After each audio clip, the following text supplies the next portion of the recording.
I'd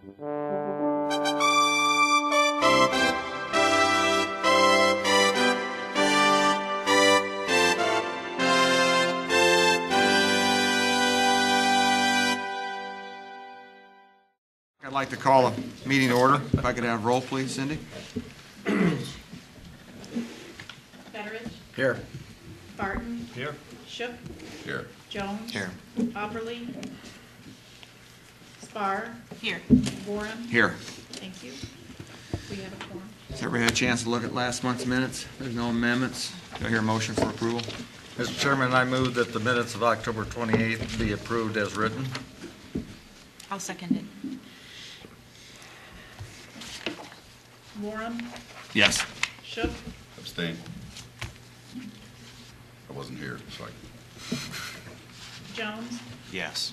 Betteridge. Yes. Barton. Yes. And Spar. Yes. Thank you. Care. You want to read here? Sure. Patch is going to read a statement here. Tonight we have 3 public hearings on our agenda.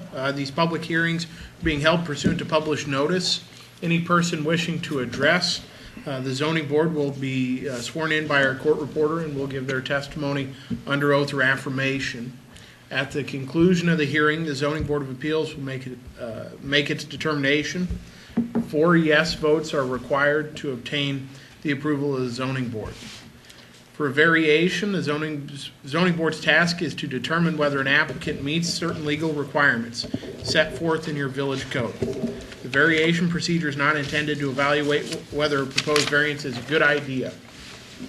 The zoning board of appeals cannot grant a variance unless it finds that the evidence presented before it meets the criteria set forth in the village code, including findings that a particular hardship to the owner would result if a variance were not granted, including findings that the conditions supporting the variance are unique to the particular property at issue, and others specifically set forth in your code. Unless the zoning board finds that all of these criteria are met, the zoning board cannot by law grant the applicant a variance. Thank you. Okay, with that said, the first case tonight is 13-13. Arco National is requesting a variance for a setback requirements at 440 Erie Avenue, zoned I-2. Required front setback is 60 foot. The south side of the building is 46 foot, 43 inches from the property line, resulting in a variance of 13 feet. I don't know what. 13.57. 13.57. Let's just do that. Who's ever going to speak with Arco? You just stand up and Arlene will swear you in. Raise your right hand, please. Do you solemnly swear or affirm to tell the truth, the whole truth, and nothing but the truth? Yes. Thank you. Just want to step to the podium and just give a brief summary of what happened. Sure thing, and thank you guys for your time. My name is Michael Vogt. I'm a project manager for Arco National Construction, St. Louis, Missouri. I'm here, as kind of previously mentioned, to request a variance for a frontage setback off Birchwood for approximately 14 feet, 13.57 or whatever it exactly comes to. I want to address 2 issues tonight, one of which is the root cause, and one of which is our request and where we're hoping to head with this. Root cause is in the chain of events as followed. The civil drawings were submitted to the city for preliminary approval, of which a setback to the building was 60 feet, as required by the code. There's a frontage in 2 different directions in this property, one both off Birchwood and off the 55 corridor. In the process of design, the building was adjusted, moved to the south, closer to Birchwood, to allow for truck turnaround. In the back of this building, there are 9 dock doors and several drive-in doors. There was not adequate room in the original design for the trucks to do a 3-point turn, for them to turn around and get in the docks properly. The design and building were amended and shifted. During this process of adjusting the building, no formal request was made to the city of Morton for this adjustment. The building was adjusted and resubmitted. However, typical procedures in something of this nature would allow for a clouding of a dimension, an inclusion of a dimension, and none of which happened. So in essence, I'm kind of standing here taking full responsibility that this is, in fact, our responsibility. We are a design builder, and in all aspects of this, the responsibility falls upon us. The for someone to have noticed the adjustment of that building in such a small footage over a large scale, it's not reasonable to assume everyone would have caught that. We have spoken with our civil engineer, and at best, the most logical but not good excuse is that the building does have 2 frontage points, of which we weren't anticipating and did zero research to identify. So that being the case, I think I'm here not necessarily looking for an excuse. We don't have one. The building is simply in the wrong place, and unfortunately it had to be in the wrong place, but it is in the wrong place and it is our fault. What we kind of wanted to go from here is what we believe is the request for the variance. The building is in full operation, as hopefully everyone is fully aware. Although the mistake did exist and the building is too close, we don't believe it poses both a safety issue, we don't believe it poses an aesthetic issue. We've done some very basic photographs for everyone to give an illustration. If nobody's been past there or haven't had a chance to see it in any of the lights, I apologize that the resolution on the photos probably isn't what it should be. However, it was more meant that the building itself, although be it is wrong, we don't personally feel, it's a personal opinion, that the building poses a detriment to the city and its position. That is up for you guys to decide, but it is what we're here to ask for the request and to fully identify responsibility. And it does belong solely upon us. I appreciate that you guys stepped up and admitted it and didn't, fight it. And I think we have come to a monetary fine of $15,000 for the infraction. I think the building looked fine. I really don't think you probably would notice it if nobody said anything. It With was the honestly trees and noticed from the construction procedures. I mean, it Yeah. was when we picked it up. So yeah, I appreciate that. and we do accept the fine. Yeah, and this is an advisory being in the interstate corridor for us. Does anybody in the audience have any questions to this case? Any board members have any? With that, we'll hear a motion with including the fine. Mr. Chairman, I would move that we grant case number 13-13 under 1010-2C as stated, with the addition that there'll be a fine of $15,000. Second it. Second. Grant second, or Thank you. Dave did. Shook, Yes. Spar, Yes. Fedorich, Yes. Barton, Yes. Jones, Yes. and Warren. Yes. Thank you. I think the next step then will be the city council meeting. It will come before the village board meeting, first meeting in September, first Monday in December. December 2nd. Okay. Be my agenda item, and I will recommend approval move for approval as recommended by the zoning board of appeals. Thank you. All right, thanks a lot. Thank you, guys. Thank you for your Appreciate time. You're welcome. Not necessary for you to attend that meeting. Okay, I'm available if need be. You're Thanks, welcome. Mike. You're welcome to attend, but it's not required. Okay, our next case is number 13-15, Blaine's Farm and Fleet are requesting a variance for attached signs at 1500 East Cortland, or 150 East Cortland Street, Zone B3. The maximum allowable height for attached sign is 20 feet. The proposed 3 signs will exceed that requirement. The service center sign will be 22.5. The Blaine Farm and Fleet sign will be 29 feet, and the company logo will be 25.5. Who's ever going to speak to Farm Fleet? You just want to stand up and have Arlene swear you in? Raise your right hand, please. Do you solemnly swear or affirm to tell the truth, the whole truth, and nothing but the truth?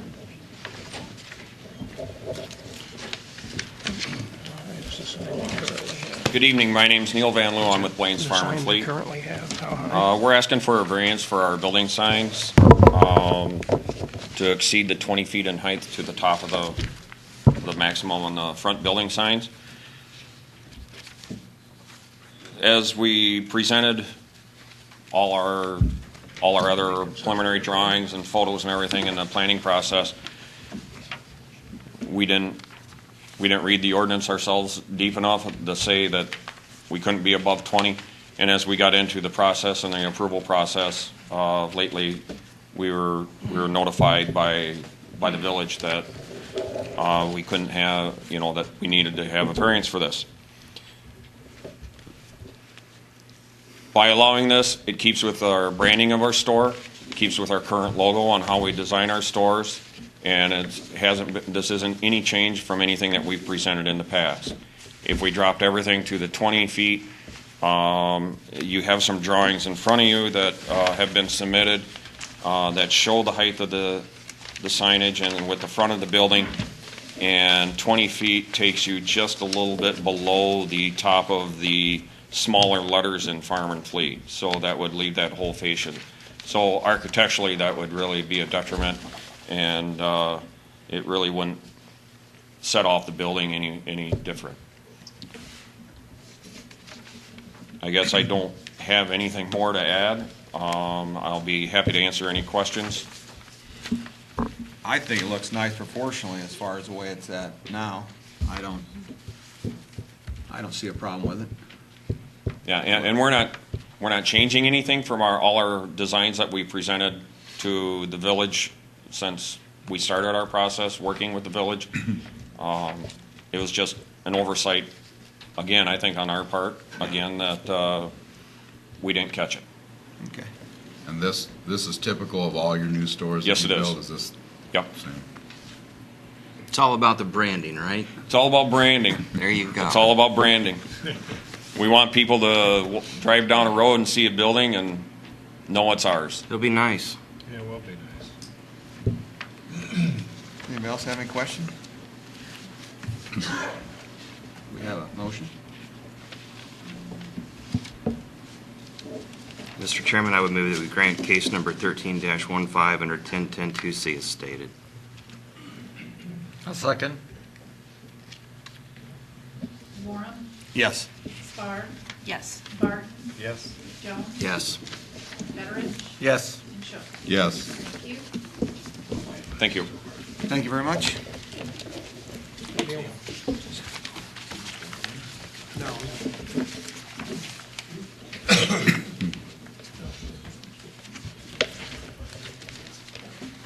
Okay, our last case tonight is 13-14. Daniel and Janet Hall are requesting a variance for a garage at 115 Barons Court, zoned R1. Required rear setback is 18 foot 9. Proposed garage will be 13 foot 6 from the rear property line, resulting in variance of 5 foot 3 inches.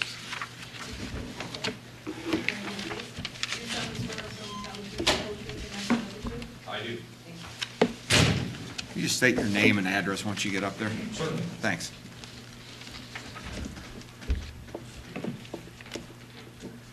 My name is Joseph Boyer. I'm with Bullock Garages. My office address is 2020 Ireland Grove Road in Bloomington. Mr. and Mrs. Hall have asked me to represent them in this matter.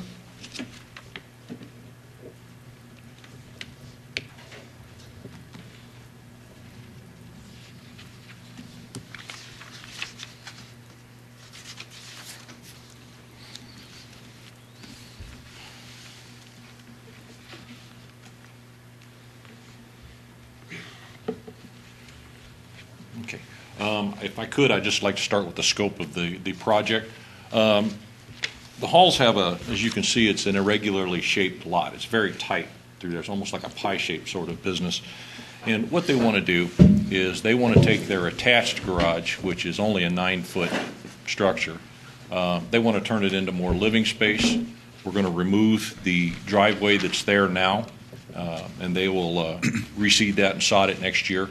And then they want me to build them a 20 by 24-foot garage off to the left of the property, and that's where the variance comes in because of the unique shaping of the property. There's just no good way to get it in there, and you couldn't get anything in there and meet setback. Our building will be 20 by 24.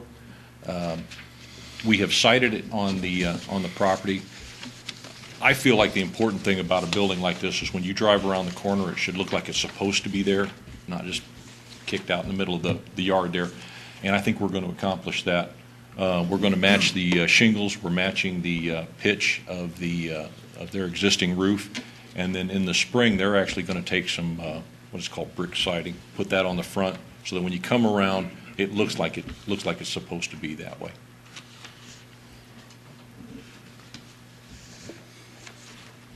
I noticed you had the lot surveyed. Is that We did, what I- we oh, did. That's a good thing. Yeah. Especially for that lot. Well, it just, there was no way to find those property lines if you didn't do a survey, so. Yeah, I think Mr. Shook's familiar with that. I've seen it a couple of times. I don't see anything wrong with it. I think it'd be nice to have a little bigger garage, but I didn't know if there's some neighbors here that want to comment. If you would, just stand up and just, Arlene can swear you in real quick.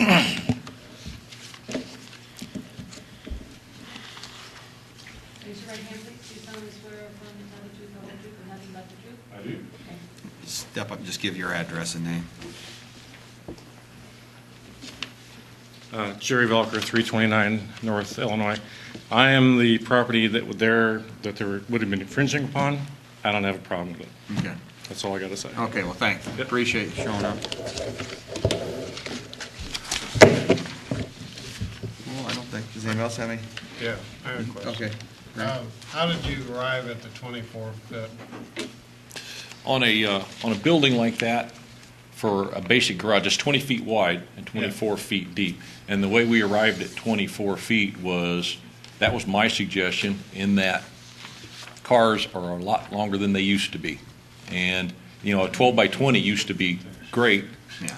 And we went to 22, and now we're at 24. By the time you get two cars, maybe your lawnmower and some other storage in there, that's where it comes to. Yeah, 'cause I think a 20 by 24 is actually on the small side of a standard garage, 24 by 24. Our basic garage is 24 square. Yeah.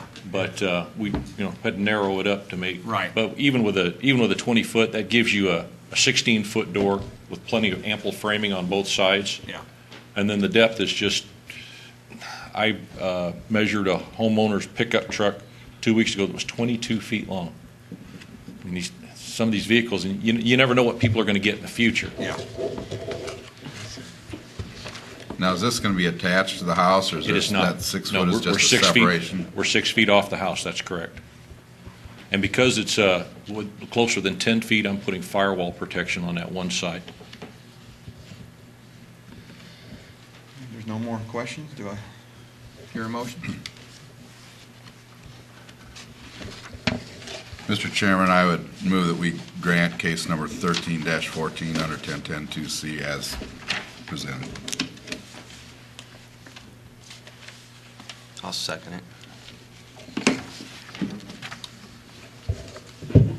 Martin, Yes. Betteridge, Yes. Jones, Yes. Shook, Yes. Spar, Yes. Morum. Yes. Thank you very much. Okay, Rangers, thank you. Good luck. Enjoy the new garage. Yeah. Your neighbors will love it.